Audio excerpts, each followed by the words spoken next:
Et c'est l'heure à présent de l'info éco avec Lynn Rifaille. Bonjour Lynn. Bonjour Pauline.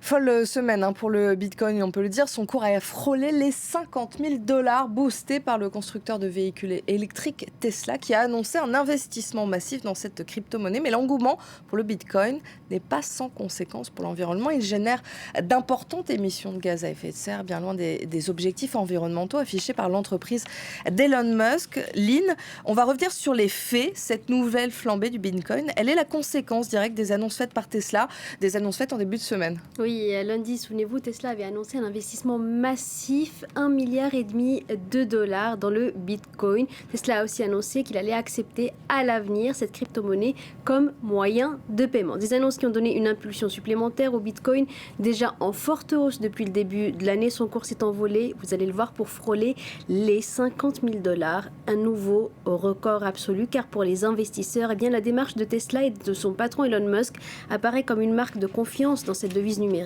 souvent critiquée pour sa très grande volatilité. Cet engouement pour le Bitcoin est aussi source de pollution. Expliquez-nous pourquoi. Alors, pour essayer de comprendre, il faut d'abord savoir comment on peut obtenir des bitcoins, Pauline. On peut certes l'acheter sur des plateformes d'échange en utilisant des monnaies traditionnelles comme le dollar ou l'euro, mais historiquement, la première manière d'obtenir des bitcoins, c'est par le minage, comme quand on va aux mines, c'est-à-dire que des particuliers peuvent utiliser des ordinateurs très puissants pour résoudre une énigme informatique, et en contrepartie, eh bien, ils sont récompensés par des bitcoins. Le problème, c'est qu'avec la flambée des cours, il y a de plus en plus de mineurs, ces personnes derrière leurs gros ordinateurs ultra puissants qui cherchent à gagner des bitcoins, et comme ils sont très nombreux, ils ont de moins en moins de chances de réussir. Alors, pour mettre toutes les choses de leur côté, ils ont recours à du matériel informatique de plus en plus sophistiqué, et ce matériel informatique, eh bien, il engendre beaucoup de pollution, d'importantes dépenses électriques, parfois bien supérieures aux gains espérés. Or, pour rester rentable, eh bien, ils utilisent souvent l'énergie la moins chère, des énergies fossiles, et souvent des centrales à charbon. Et cela a un coût donc sur l'environnement conséquent.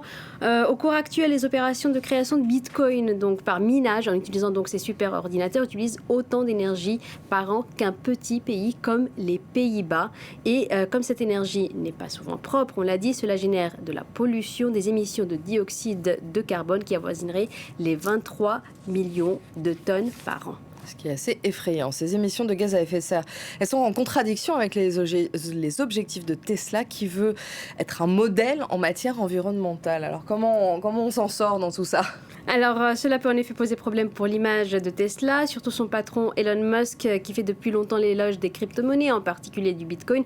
La solution pour certains pourrait venir de la création d'une catégorie de Bitcoin propres, les Green Bitcoin ou Bitcoin verts, qui seraient créés en utilisant des énergies renouvelables, des énergies dans lesquelles il faut investir. En attendant l'avenue des Bitcoins propres, eh bien, l'investissement des Tesla à très court terme, en faisant flamber le cours de cette crypto-monnaie, pourrait avoir un coût écologique conséquent. Merci beaucoup Lynn, c'était l'info éco.